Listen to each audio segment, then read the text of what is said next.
নমস্কার, আমি রীতা ব্যানার্জি। আজ 15ই আগস্ট এলাম কিছু বলতে।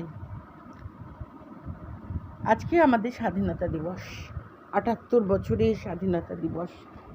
কিন্তু এই 78 বছরে আমরা কতটা স্বাধীন হয়েছি, এই প্রশ্নটা বারবার অনেকের মনে জাগে।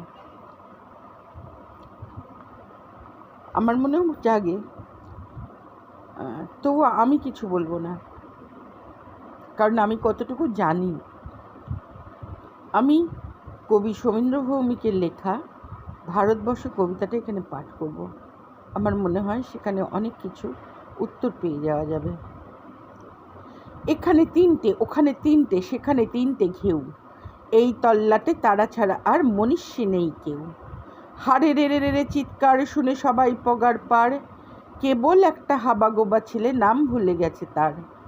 তার দু চোখের দৃষ্টি কেমন স্বপ্নের মতো নীল, আমির খানের মুখের সঙ্গে একটু রয়েছে মিল। সবাই ধরল, মারল, বলল বল জয় সিয়ারাম। ছেলেটা বলল রবীন্দ্রনাথ, নজরুল ইসলাম। আরও একদল বলল বল তো আল্লাহ আকবর। ছেলেটা বলল ডিরোজো আর অতীশ দীপঙ্কর।